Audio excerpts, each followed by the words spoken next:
Okay, so I think we start now. So, first of all, welcome to everyone. And I have this pleasure and honor of introducing Sukhvinder Sircar. Most of you know, most of you present here know her, but I still will provide this honor to myself also to go through her brief introduction with all of you. So basically, as you all know, Sukhvinder Sircar is a process worker, life and somatic coach, EMF balancing technique practitioner, mentor, writer, meditator, and perpetual learner.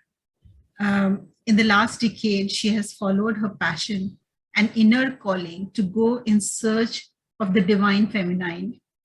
Her journey took her to launch her signature workshops and retreats called Joyous Women, where she invited women to come and sit in circles to discover the sacred within and what does it mean to be a woman who is in touch with her divine feminine and divine masculine.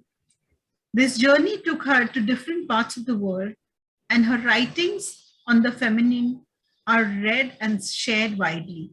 Her workshops have immensely benefited women and men to live a more balanced, embodied life.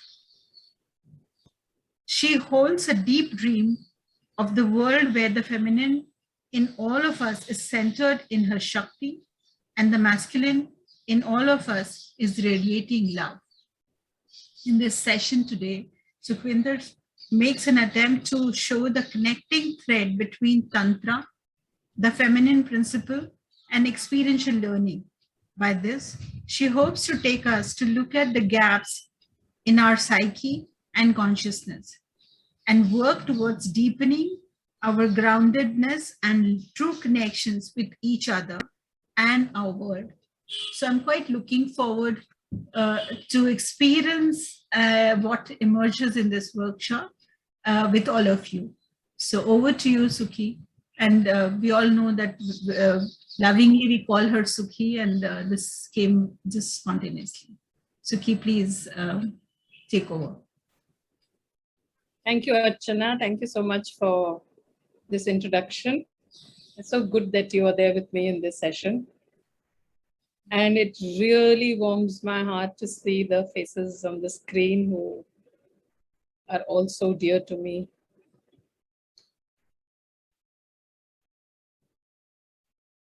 And I must say that for a very long time, whenever I was in front of a large group, I would freeze. And just like, I would just go cold. So, and I would curse myself that why do I make these commitments of being before people and speaking, why can't I just sit back and enjoy? So it happened with me this time as well. But I must say that the frozenness is reducing as I am pushing my edges and boundaries to show up. So,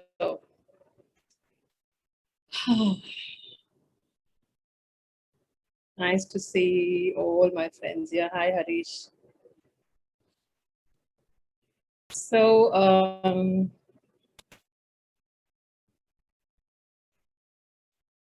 to begin with, my invitation to everybody is to really relax. Become easy, comfortable.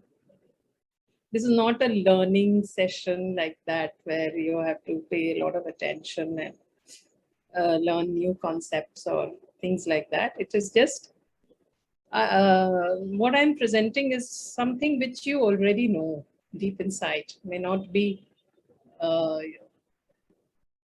very consciously, but when we connect with whatever it is that I will be putting up, there will be a deep knowing, because this is about us and our wisdom. So So my invitation is to just journey with me in a place of rest and comfort. So maybe we can begin by, of course, Hema Shekhar is taking a nice walk in the garden, so she must already be feeling very nice. But all of us, if we can just become comfortable, feel the chair that we are sitting on, and the weight on the chair, feel our spine, feel our hips and our heart, our neck and our head, shoulders. Connect to our breath.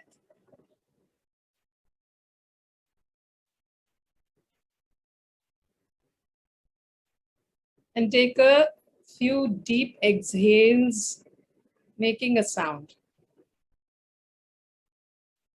Ah.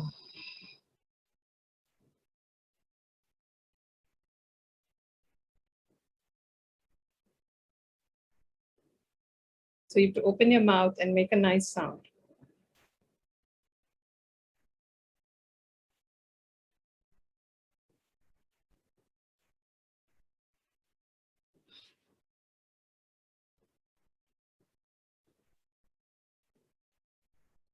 Allowing any tension, any fatigue, any stress to leave with that sound.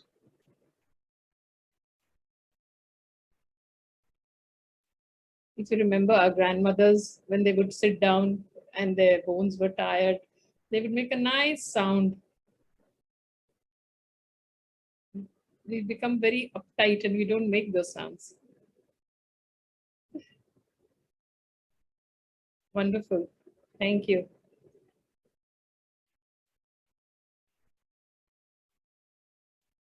So maybe I can hear some voices about what are you expecting from this session? What are you curious about, or what brings you here? Maybe a few voices to get me going. I just read a little bit about Tantra, and that's what brings me here. I was just curious about Tantra and the connection with the feminine. Okay. I'm curious that what do you do in your sessions that people want to attend them again and again? वो तो मैं यहाँ नहीं करूँगी. Nikita is laughing. For me, just being in your presence is enough. It gives me a lot of, yes, my dear. It gives me a lot of, well, it reconnects me, I guess. Just listening to you, and hopefully also, again, learning more about the connection with the womb, the connection with how to stay grounded as well. I'd like to know in femininity, and to feel safe in refining and defining the feminine, how to be safe with it and comfortable with it within oneself. Beautiful. Thank you. And you're lovely. And for me, I'm here for Sukhi. KK. KK. My God. For me, I'm curious to know more about the feminine. And recently I've started having an interest in the subject. So I wanted to know more.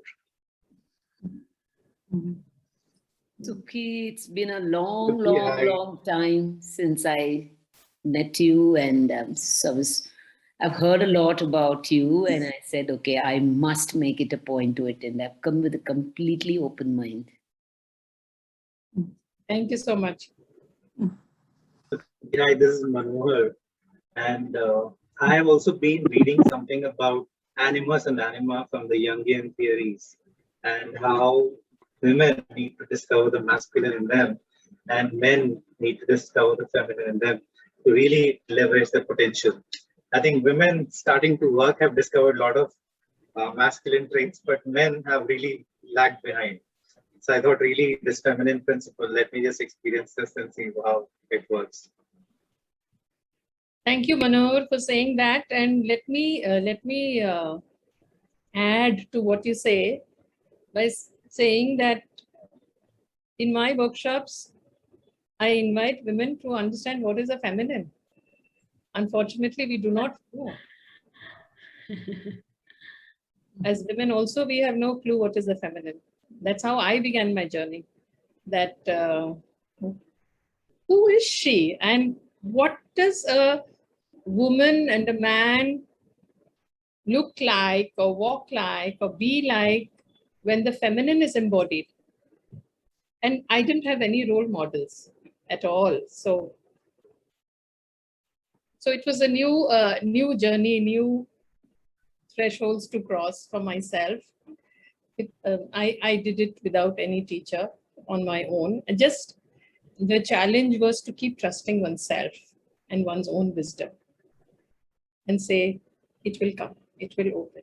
If I'm feeling this, I will go with this. I will believe in myself. So what Ashira was talking about, feeling safe, I think that is the very foundation of connecting with the feminine, where you arrive at a place where you feel safe. And safety is an inner thing, it's not an outer thing. So that journey, it's a very challenging journey. So yeah, so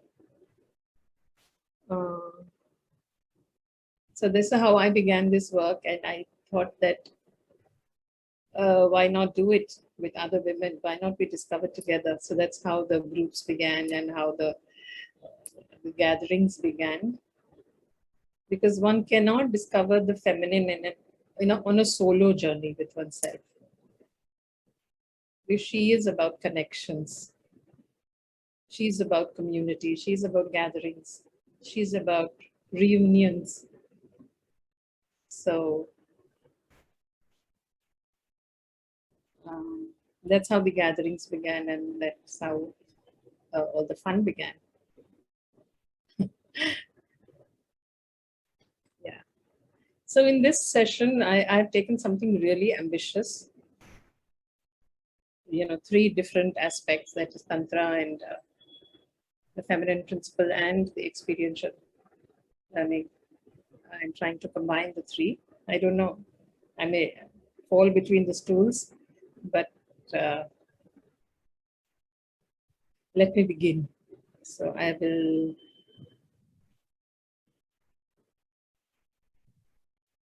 just do the share.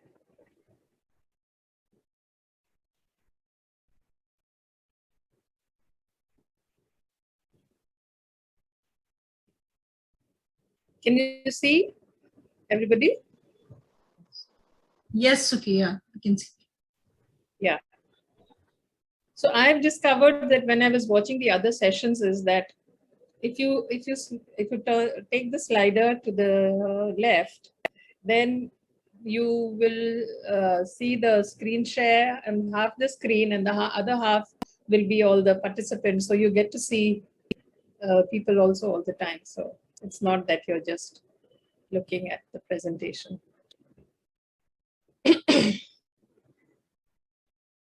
So the repression of the feminine has led to a planet on the edge of collapse. The re-emergence is going to be a dance to behold. So I began by saying that even women don't know what the feminine is. Nobody knows what the feminine is in the lives we have been leading. She has been totally underground.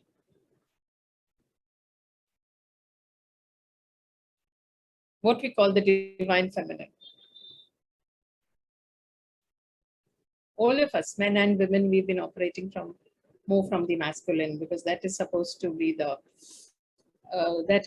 right way to live. Go out there, do the work hard, push, dominate, progress, develop, go upwards in your life's journey. All those kind of things that we've heard. So nobody told us to sit down, rest, relax, take it easy. It's okay if you're broken. These are the things we never heard. It's always, let's fix it. So, yeah. And we all know what patriarchy is. I don't even want to begin to say what it is. We all know that. We live in it. So,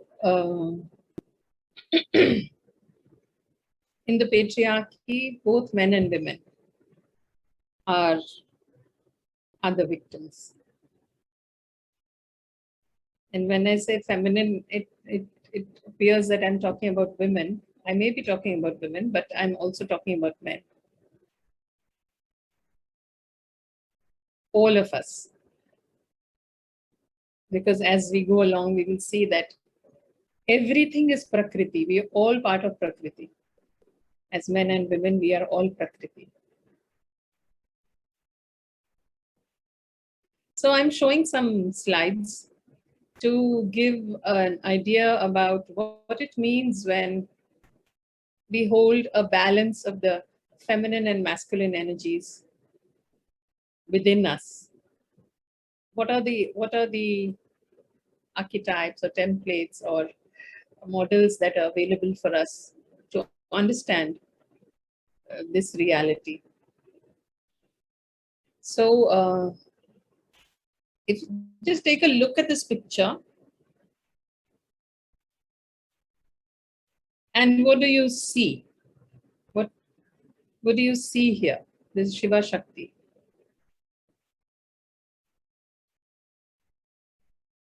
Would anybody, you can unmute yourself or you can type in the chat box what you see of this duality. Integration, coexistence. Okay. Thank you. Peace. Yeah, so I would like you to share what you see are the distinctions between these two energies of Shiva and Shakti. They are painted differently. They have different postures. Shakti is definitely more glowing, more glamorous, Yeah. brighter, and Shiva looks like the shadow, a little bit of the shadow of her. Right. Karthik? Yeah, I can see that they both are connected to the same root. And there is a halo behind both of them. So the starting point and the ending point seems to be similar, whereas in between are the differences. Okay, I'm sorry. So I am not able to see the ends because somehow it's not showing on my. So one is square and the other is rounded. One is square and round. Okay. It also looks like, two sides of one person. If we see this, the angry side of Shiva and the other more peaceful side. So, I mean, that can be one interpretation. Shakti giving away, like her hand is, folded out, and Shiva is coming in. So that is what I see. Very good. Yeah, and I also notice the Shiva is holding a weapon, whereas the Shakti is holding a flower. Shiva is rooted through Shakti. Beautiful. Yeah, Shakti's leg is on, as if on the ground, and then the whole, both the bodies are then on that. So it's almost like yeah, you see this, the down part of it. Yes. So Shiva is like more in the air, and she is more with the ground. Yeah. Very, very well noted. So in this picture, you can see that Shakti is the one who is actually holding the body, the feminine side. I mean, this is one person. So in this one person, she is the one who is touching the earth, and there are roots there. So the rootedness comes from her. And Shiva is resting in that rootedness. His energies are more withdrawn, his hand is going inwards, and another hand is holding the Trishul, whereas her energy is going outwards. She is more into the world. He's more withdrawn. He's consciousness. And she is Shakti doing her work in the world. So, yeah, thank you. So this is the Yab Yam, the Tibetan, the Buddhist interpretation. What do you see here? So you'll have to unmute and speak because I won't be able to see the hands because I'm not able to, because I'm on presentation mode. Oh, hold on, I can see here. This icon is on top. Yeah. The yam is taking away the emotion from yab, or it is on the receiving end. Feels like the yin and the yang. Yeah.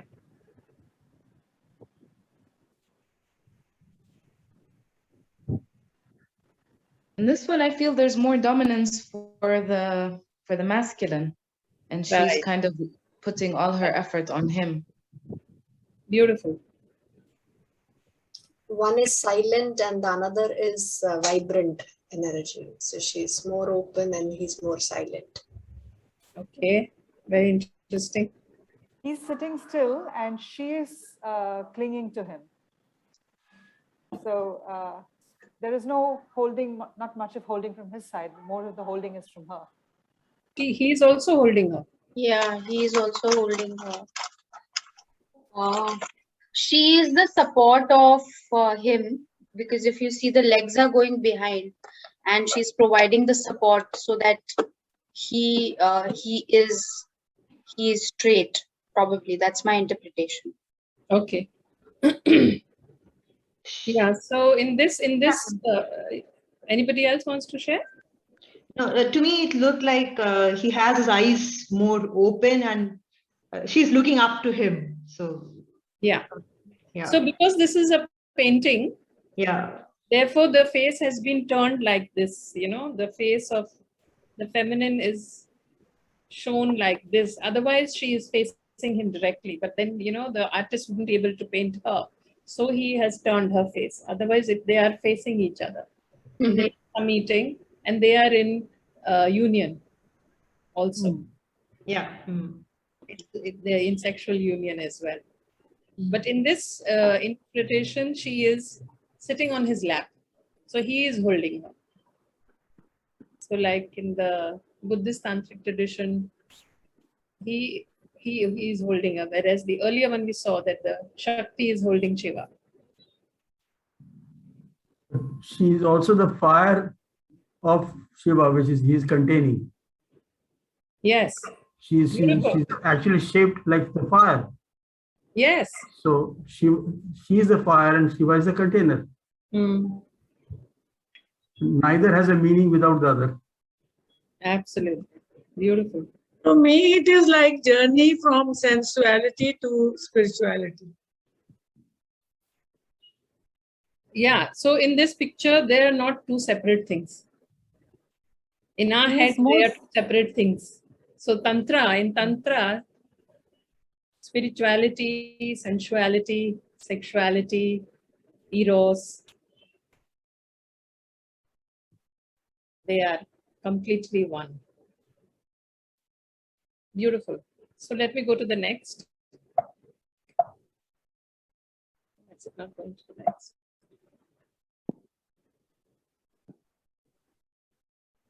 So this is another symbol of sacred union, where the energies of masculine and feminine are beautifully balanced, and this is how it is meant to be. No one is supposed to be more than the other. They are dancing dualities, not warring dualities. When the dualities dance with each other. So what do you see here? Sun and the moon to cool the fire. They make one whole. Yes. Day and night. Yeah, that's beautiful. The universe in movement. So which is the yin and which is the yang? They're both in each other, actually, the yin and the yang. Yeah, the one with the dominant black is which one? One with the dominant white is which one? The one with the dominant black is yin, and the one with the sun is the yang. Good. I think. तुम पास हो गई सपन्ना. Thank you. Yeah, so if you see in the yin, which is the night, the dark, there is the yang as a circle, and in the light portion there is the dark circle. And actually these metaphors, these symbols are so deep. Like when I do the Sacred Union workshops, then we spend an entire day understanding what these symbols mean. So if you see, it's a circle, which means a circle is something which spins all the time. It's a very dynamic symbol. It's always spinning. And it is spinning because it's together. If you take away one, then it will not spin. It comes to a standstill.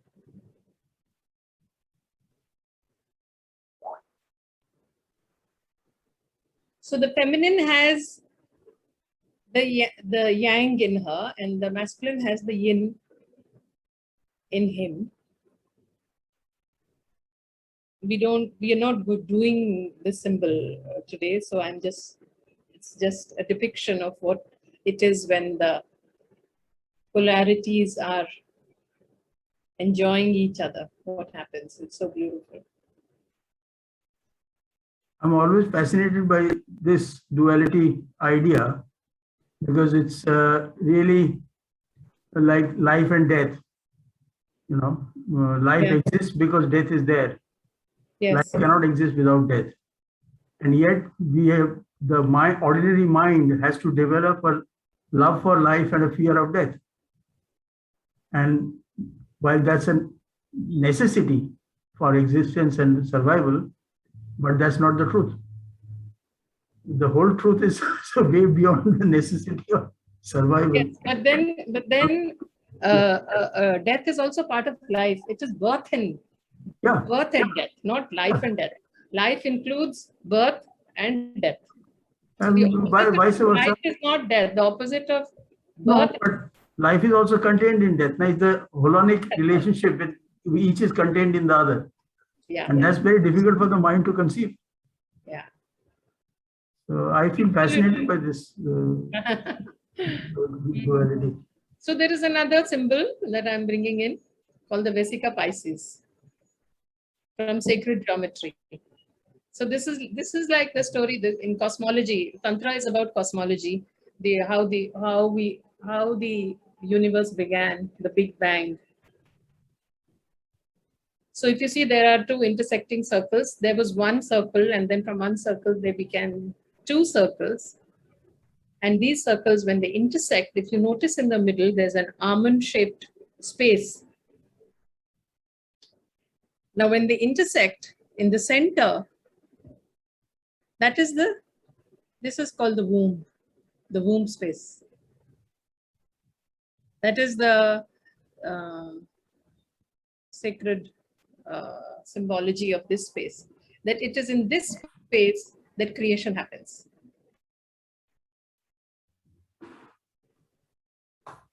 So if you see the part of the circles that are not within the womb which are separate, Those are their separate domains of the feminine and the masculine.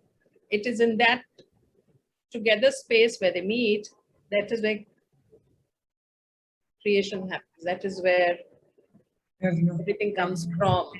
It is called the womb, the Vesica Pisces. And you will see this symbol in churches a lot, but it is hidden.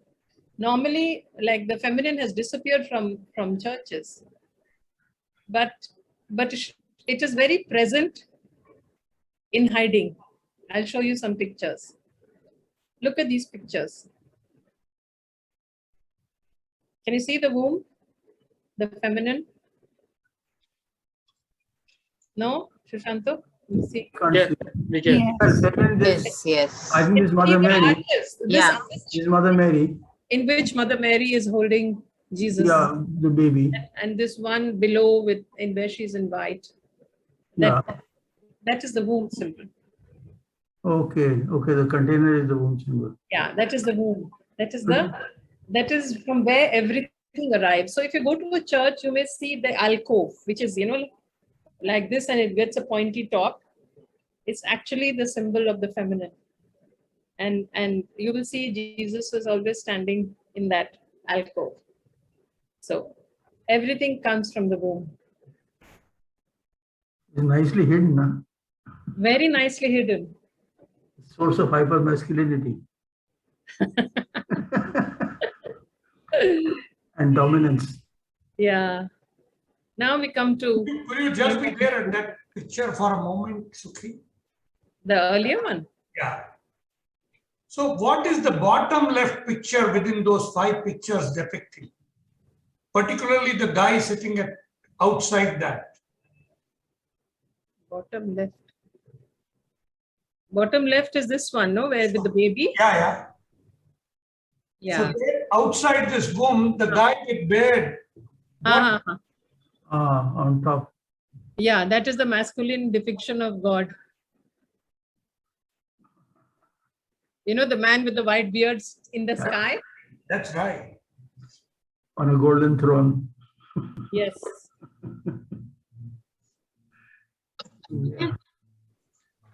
Okay. So now there is another term called anima mundi. May not have heard. The soul of the world. Okay. It means the soul of the world. Those of us who know Jungian work will know that the word anima and animus. So the anima is the feminine. The soul of the world is feminine. And from anima comes the word animate, animation. It means soul, life, intelligence. It means to breathe. So this is who we are. And look at this beautiful grandmother hands weaving the web of life. So in this moment, our gathering here, all of us together, can we see ourselves in this fashion as this interweaving matrix? And the illusion of separateness that we hold, for a moment, can we let it dissolve? That we are one pulsating whole.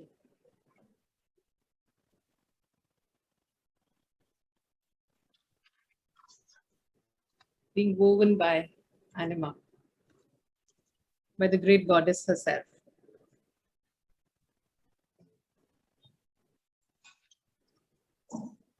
What is the origin of that picture? The last painting? Yeah, this one. So this painting is it's about the grandmothers who are continuously weaving reality. Yeah, Maya, very clearly, and 2 colors also, Avaran and Vikriti. So, but what is the origin of this painting? I've never seen this before. Not that I know much about this, but where is the origin of this? I can share it with you later. Okay. Thanks. So this is the Bhumi Sparsha mudra of Lord Buddha. If you notice, his fingers are touching the earth. And this is also about the Anima Mundi. When Mara, the Asur or the demon, told him that he came with his battalion of ghouls and spirits and said, I am the enlightened one, and all these people are witness to the fact that I am enlightened. You say you are enlightened. Where is your witness? I don't see anybody. Who will bear witness that you are enlightened? At that moment, Buddha touched the earth and said, the earth is my witness. Thavara is my witness. And the earth, there was a big roar that came from the earth who says, I am witness to Buddha's enlightenment. So this mudra presents the Buddha's grounded acceptance of life in its totality. He became Buddha, he became enlightened because he refused to deny or divide anything inside of himself. A complete coming together of everything. So I've just put a question there for you. What does being witnessed by the earth mean to you? Take a moment to think about this.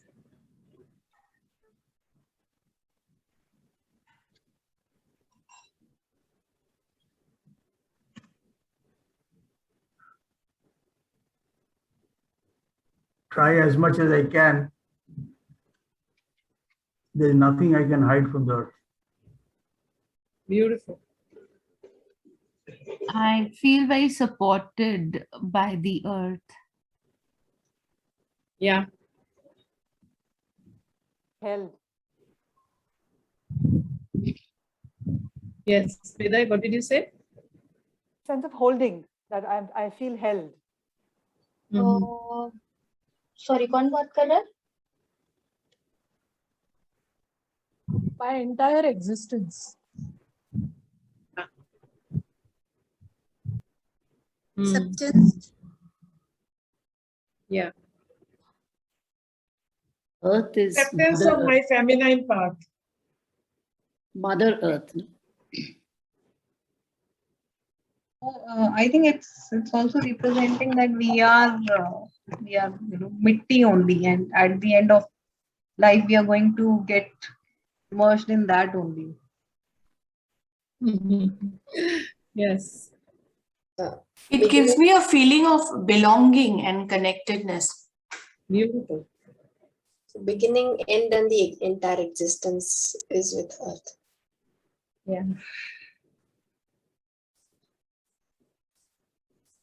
To me, it gives a sense of eternity, that this earth is eternal and I come and go, but this earth stays there.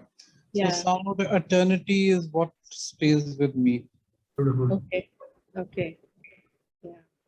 Also, you know that you're just so I'm just a small being in this entire earth, and there is a supreme being, and somebody is actually watching everything I'm doing. For me, it makes me feel as if there is no one that can unconditionally love me, Mother Earth will be there with that unconditional acceptance of who I am. Yes. Yes, Amita. So I guess in that moment, Buddha was not feeling separate from the earth at all. When you become the earth. That is what I guess enlightenment is about. Hey. So we'll do a little game here quickly. I want you to write tell me the opposites of these words. What is the opposite of positive? It's easy and it looks silly, but let's do it. Negative. Thank you. What is the opposite of above? Below. Height. Depth. Depth. Positive. It's coming again. Light. Dark. Day. Night. Right. Wrong. Left. Or left. Thank you. So, and there's one more, spirit, of course, matter. So now if you look at these, Mass. if you look at both these columns, which is the one which is a little, you want to withdraw from that, and which is the one which is shining out? The right one is heavier, the left one is lighter. Yes. So now if you see, if you draw a line, which one would be the more masculine qualities and which would be the more feminine?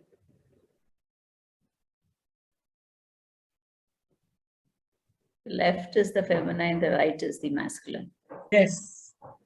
Yeah. Left is the masculine and right is the feminine. Feminine. Right is the feminine and left is the masculine. I'm saying the opposite. Which is the one which starts with positive is the feminine, one which starts with the negative is masculine. Yeah, I would agree. Yeah, the heavier is masculine, the right one. As a woman, I want to believe that positive is feminine. Actually, depth, dark. Depth is woman. Yeah, feminine. Dark is also feminine. Even dark is feminine. Yeah, right is the feminine. No. Sukhi, you've succeeded in creating total confusion. This class is very. I think it's a mix. It's a mix. There are some feminine on the left and some masculine on the left also, and vice versa. Yeah, I think so. Both are me. Both are both. Both are both. Finally, we got a conclusion. Yay! Was a trick question. Duality dwells in each one of us. Therefore, it is just not possible to say which is feminine and which is masculine.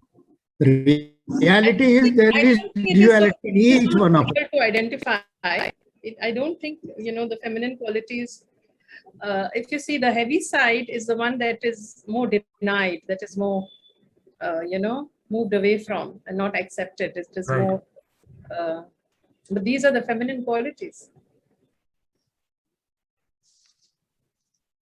I'm saying they are not watertight. Why is there a charge? Why is there a charge on these words?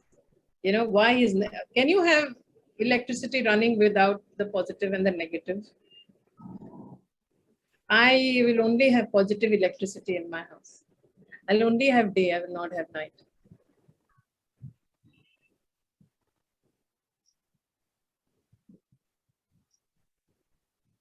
So this is in this, I'm just trying to show that there is a lot of charge and prejudice against feminine qualities and values that we need to look at. Like Kumud said, I want to believe that positive. There is an assumption that negative is not okay. The minute there is something in us which is not okay, we have split ourselves. So it is in itself, nothing is good and bad, no? We have put charges on them. In itself, dark and light, dark and light. But we have put charges on them.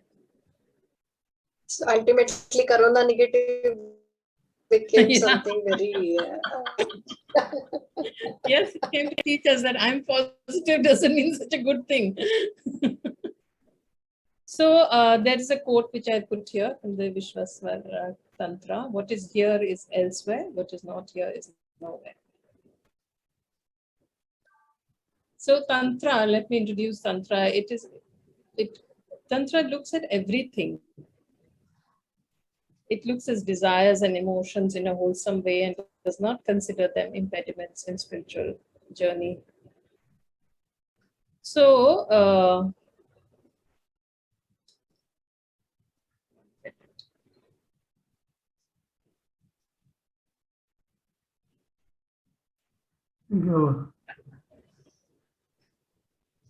Let me just stop.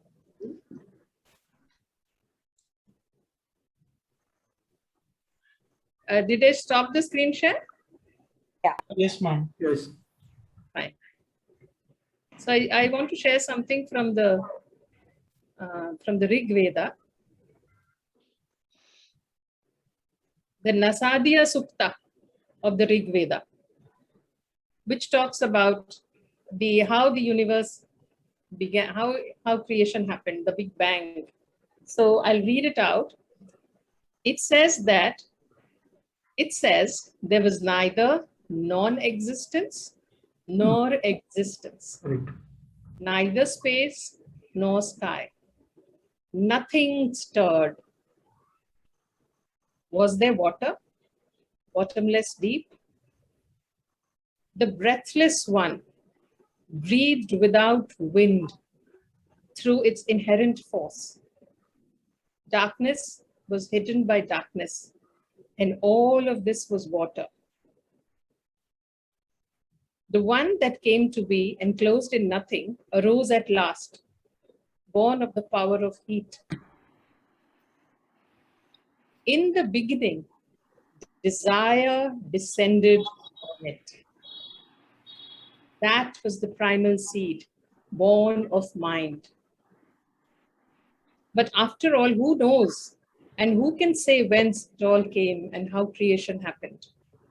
The gods themselves are later than creation. So who knows truly whence it has arisen? The Creator, who surveys it all from the highest heaven, knows, or maybe even it does not know. So this is from the Rig Veda. This is the description of how creation happened. And it says, in the beginning, desire arose. Out of that desire, creation happened. Okay, if you're sharing screen, it's not visible to us. No, I'm not sharing. All right, great. Yeah. Can you just give us the name of this sukta and the... Nasadiya Sukta. Nasadiya Sukta Rig Veda. Thanks.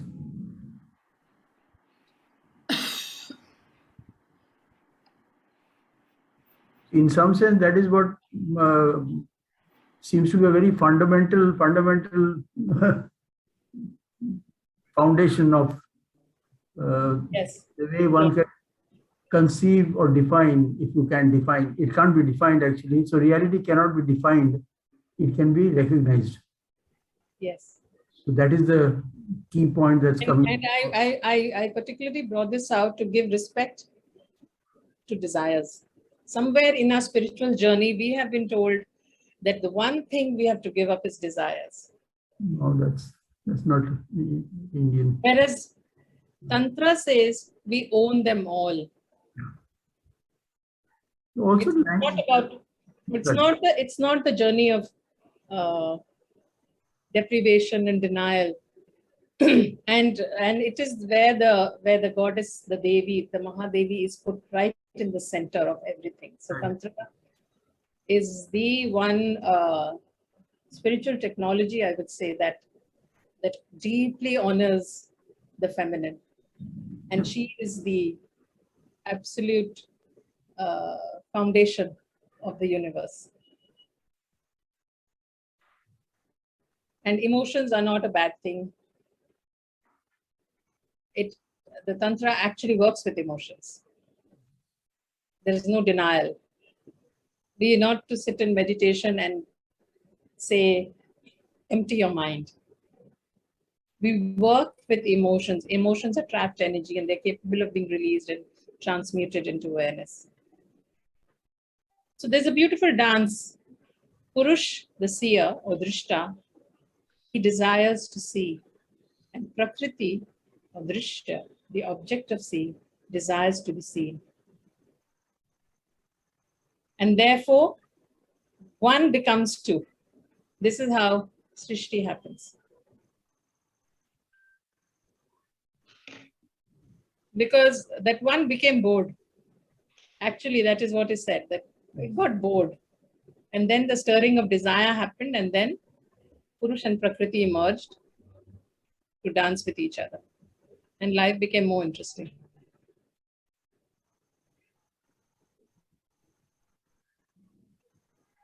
She is unstained. The entire world cannot stain her. She makes us seek the safety of the wings of enlightenment, and yet she never produces any dharma. Where is this from? This is a quotation by Shariputra, the Buddhist master. Okay. So here we have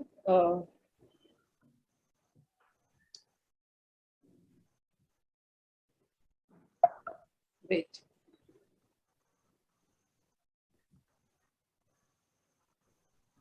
So Tantra is a place where duality is reconciled.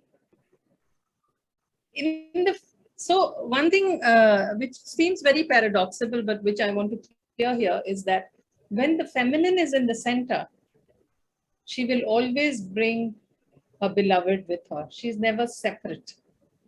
So it is not that when the feminine is there, it's about the feminine. It's always about the balance.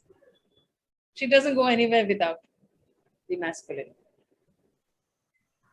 So the minute you bring feminine into the center and start working with feminine energies, you are already bringing balance. Because she is deeply relational. So, you know, this duality of samsara and nirvana.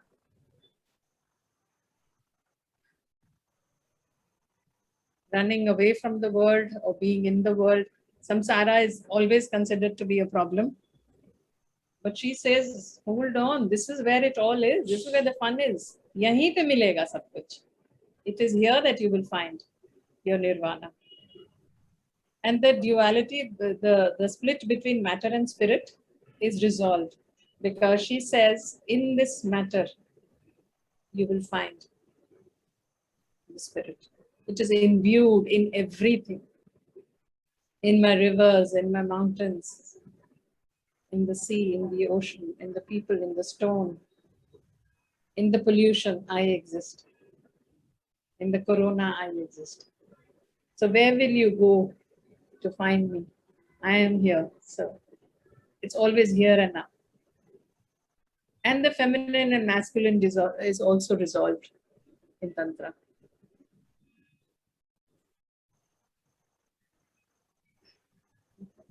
Now we come to the feminine principle. So I've put some words here. If you go to the left, Prakriti. So one of the names, Sanskrit names of the feminine is Prakriti, another is Shakti. She's Prakriti. She's ever changing. She's never constant, dynamic. The seasons are changing. The earth is rotating, it's revolving and rotating, and everything is moving. She is Mahamaya. The feminine is cyclical. So the symbol of the circle and the spiral is a very feminine symbol. And the feminine is also chaos. Because she comes to, she can come in and destroy structures. You know, when Mahakali wants to come in, she will just come and destroy everything. That which is not working. That is one of the rooms. There is a Bhadrakali also. Yeah. The other opposite of it also. That's why we fear her so much, because if she comes, she will come and destroy. So we say, oh, she comes as death. But she comes to bring the new order. Chaos is a sign that a new order is arriving. Maybe a better order is arriving, a more balanced order is arriving. And on the right side, we have depth. She's about depth, not about heights. We've always heard about all we've heard is about heights. You know, God is up there in the sky. Progress is an upward journey. We have to move up in life. You know, it's all about up. Whereas the feminine is about deep. And the minute you get into the deep, it's about deeply about experiencing, fully feeling. It's about pausing. She's asking us to pause. Just stop this crazy running and just pause. Take a breath. She's about the paradox and the polarities. It's never either or, everything. And then at the bottom, she's the dark, the womb. The womb is her home. The cave, the seed, the dream, sleep and rest.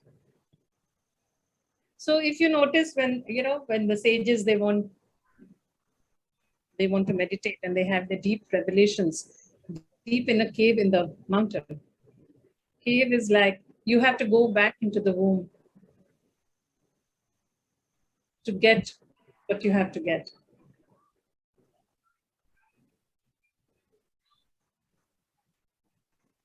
Anything here that anybody wants to share? Why she always Sukhi? Why she feminine being always? Where does this she always came from actually? Most of the languages that I saw, we started with feminine, we started with principles, we started with she, calling earth also the she, I'm just thinking and reflecting, where is the she originated? Beautiful, beautiful. I like that question. Actually, there will come a point in our journey when the she and the he will drop. They will become irrelevant. So these are like to describe when the rishis, when they were deep in meditations and they understood, they wanted to explain. So they wanted to explain something about the energies, and they said there is this energy, and then they couldn't describe it. So they looked at the river and they said, it's like that. It flows like that. So what happened is that the river is the feminine. They looked at the sun and they said, that energy, it's like the sun.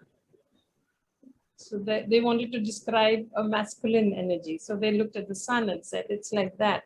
So it became the masculine. The moon became the feminine. So like that. But eventually these will drop.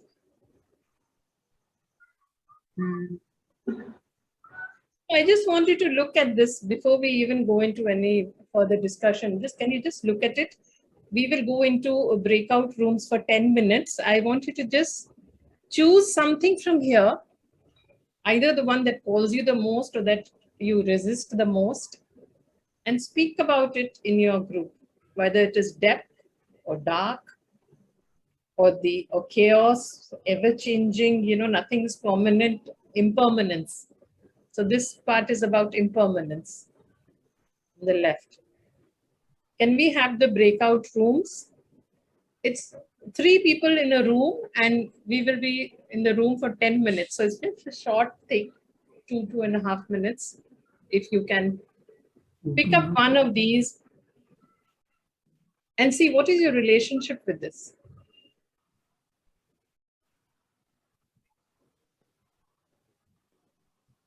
Are the breakup rooms ready? Ma'am, yes. Just give me 1 minute. Yeah, 10 minutes. Can it be joy also? Yeah, don't pick that up right now. The breakout rooms are ready. Should I launch it? So yes, please. There are only 15 minutes. So you want 10 minutes breakout room? Okay, 7 minutes breakout room. Okay. Yes, ma'am. 7 minutes. Quickly. Why is it taking long? Yes, done. I'm not getting the okay. Hi.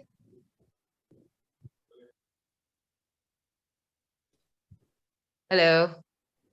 Yeah. Is this the breakout room or, oh no, this is not the breakout No, room. you can Sorry. join the breakout room. Ah, this, oh, okay.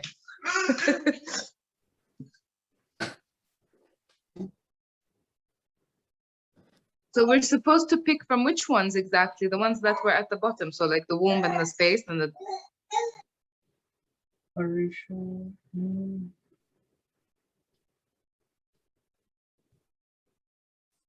Ma'am, you're assigned to breakout room number 9. I'm reassigning you to 6. You'll get a notification, I guess. Did you get any notification, ma'am? Yeah. Okay. She's probably out.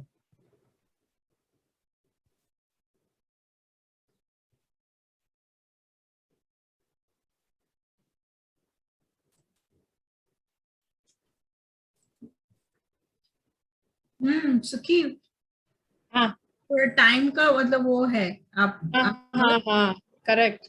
I think they are already, I think they've gone now, so I think they should be back by 7:18, and then you will have around 6 minutes. अरे बहुत कम time हो गया, सब गड़बड़ हो जाता है. Oh, there's so many comments. बहुत है, मैं कॉपी कर लेती हूँ बाद में आपको भेज देती हूँ. I'll once this gets over, no, I'll just copy it and send it to you. Please, please, please. We have some participants not in a room still. Naren, should we be assigning them? Ma'am, the assign has been sent. They are not replying from their end. Yeah, Okay, if you don't want to okay. join, that's fine. It's okay, यार time कम है ना तो.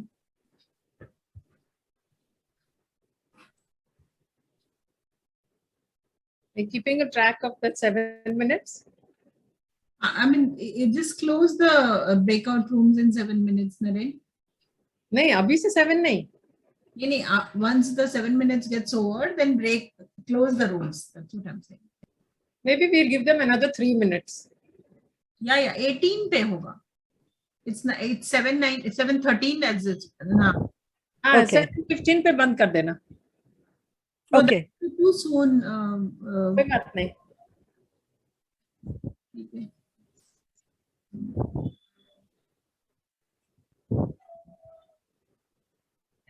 Sukhi, you tell us when we'll close them. All right, all right. If you want, you can. We can give them a 1-minute warning. So we can 15 broadcast a message saying.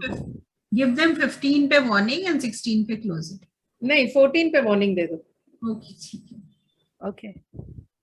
Hi everyone, can I join a breakout room, please?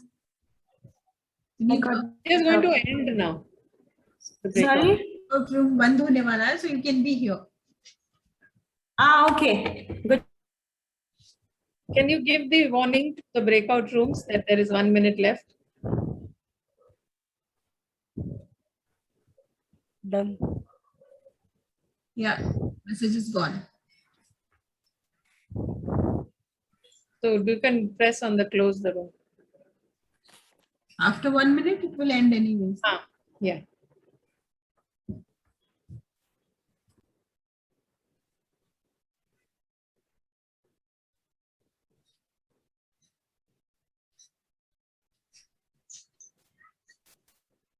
Oh, Lalita has come out. Lalita, you were in the breakout room? Okay. But by mistake, I pressed that button as soon as it came. I would have liked to. Kaushal and Priya were there. I think I just came out without knowing that I'm breaking the conversation.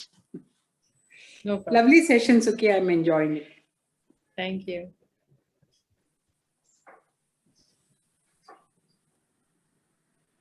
Let the I'm others going to come. share again. Yeah.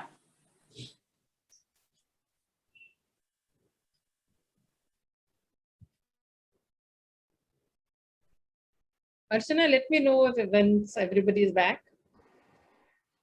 Actually, I went to a room where only I was there. And I clicked leave, then I logged out, again logged in. There wasn't 7 minutes, right? I mean, Yeah. 4 minutes only. 3 minutes. Is everybody back? Yes. Almost. Yes, ma'am. Yes, yes. All right. Yeah, because the time is so short, we cheated and we said, "कि क्या करें?" सुखी जो वापस नहीं आया वो कैसे बताएगा कि he is back? नहीं, सब आ गए, सब आ गए. We were The- pulled out of the rooms. The rooms were closed, so everyone is back. Okay, let me go to the next slide. When she is denied, what happens? When the feminine is denied, which she is in our world right now, what happens? What happens to her? And what happens to us? Stagnation. When she is not honored, she enters through pain, through wounds and disease, through fissures and cracks, through grief, trauma, and frozenness, through drying up, you know, when suddenly you don't feel the juices of the life, everything is very dry. She enters through wars, through failures, ending, and death. If you notice, there's a lot of Shakti in these things also. If I'm holding disease within me, there's so much power in that, you know, it's moving things, it's making my body transform, it's changing, it is also Shakti. But I have chosen to keep her like that inside of me. So think about it. How would you like to keep Shakti inside of you and in the world? Like this or in a better, healthier way? Because in any case, she will be there. She will be as pollution if you don't keep her in a healthy way. That is also her. But when she is honored, she is present as joy, as abundance, as aliveness, as play, as purpose, as presence, as fulfillment and juiciness. And the dream of the earth is alive. Because the feminine is the one who dreams. She is the one holding the dream. The masculine is the one who honors and fulfills that dream. I'll skip this. Now we come to the third aspect, the experiential journey. Where is the feminine in the experiential journey? The experiential journey that we are in ISAPS, what we do, it is a feminine journey. It's completely feminine. Because experiencing something fully means going to the depth, becoming vulnerable, not denying anything, but embracing everything. And therefore, it is also scary. If you've been sat in a lab, you know what terror is. So a deeply experienced journey, learning journey means the terror of knowing ourselves intimately. Why should we be terrified? But the fact is we are. When we are in a lab and we are experiencing each other, in the experiencing of the other also there is terror, no? Because the feminine is about being penetrated. So it is a vulnerable place. Can you allow yourself to be fully seen by another? Leave alone yourself. There is a term that you may have heard of, which is coined by Rudolf Otto, mysterium tremendum et fascinans, which means the great mystery that both terrorizes and fascinates humans. So experiencing something fully is very challenging and we avoid it. We go into thinking. It's very safe because it is not about the here and now. A deeply experienced moment has the power to transform us forever. We know that. Nothing is avoided, everything is embraced.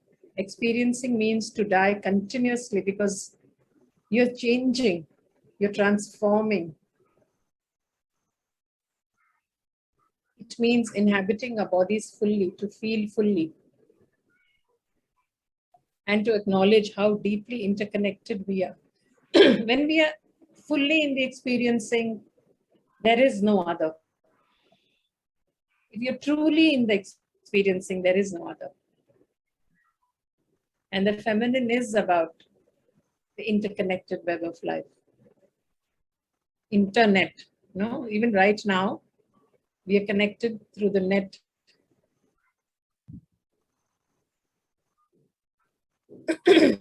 In the movie Avatar,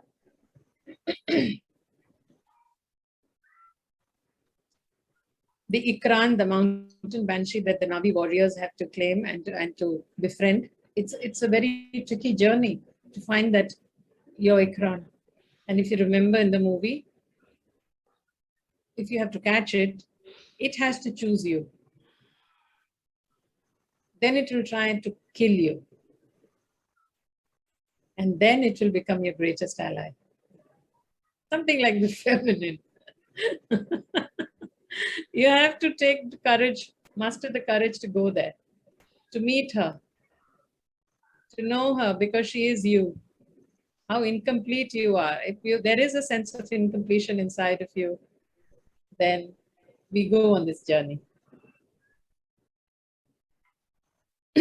So it is about immanence, the experiential journey, which means divinity, completion, wholeness is right here, right now, in this moment.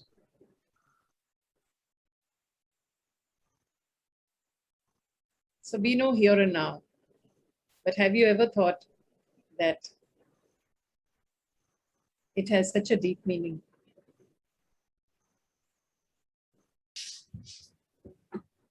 Can you see her in this picture? Yep. Yes. She's hidden. So she's a mystery who is hidden in the open.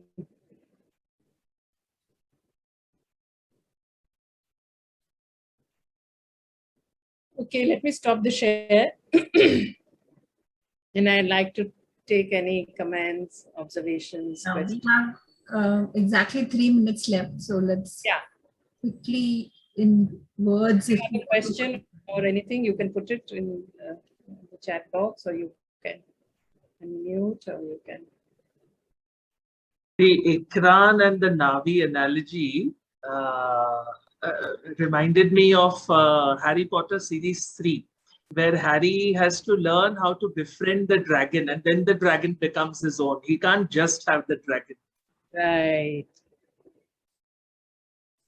Thanks, Sukhvinder. It was lovely. Thank you, Karthik. Sukhi, your explanation of the Ikran, it moved me to tears. Oh. I just got so emotional. I can't tell you how I felt in my heart. Just understanding it is, and like you so rightly said at the beginning of the session, that you will feel it deeply within you, that as a knowing. And that's how I feel right now. Yeah. Yeah. That knowing, that feeling that you have, that whatever is happening in you right now, that's her. Give her space. Write her in deeper. Sukhi, Ruchi here. Yeah. I think with every slide, I felt more and more relieved, and I am more sort of present to myself, and there's the energy around. So thank you so much. A lot of relief. That's what I feel right now. A lot of freedom. Thank you. Surinder, you wanted to say something? Yes, you were talking about honoring the feminism. I feel honoring feminism is like honoring masculinity in a more in a comprehensive way. Yes, it is. When the feminine is there in her sacred aspect, not in her corrupt aspect, then she always, the masculine is also there. And the relationship between them is of, he is in deep adoration of her. He honors the ground she walks on. That is the kind of relationship they have. That's what we have to bring first into ourselves, our own inner feminine and inner masculine, and then with others. Okay, so Sukhi, we'll have to end here because the time is up. and I think it was just immersing. I think it was, everyone is quite inside. It will take time for people to actually awake from this and move to something else.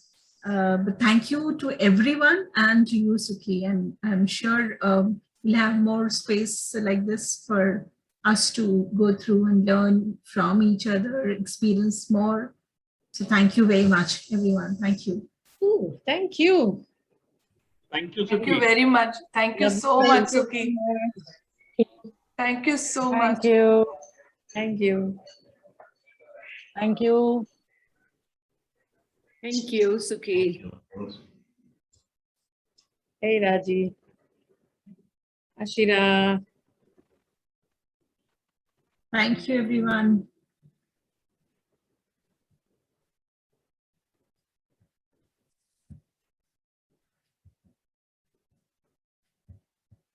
सुखी मजा आया. हाँ बहुत अच्छा लगा. I'm just copying वो मैं miss नहीं करना चाहती.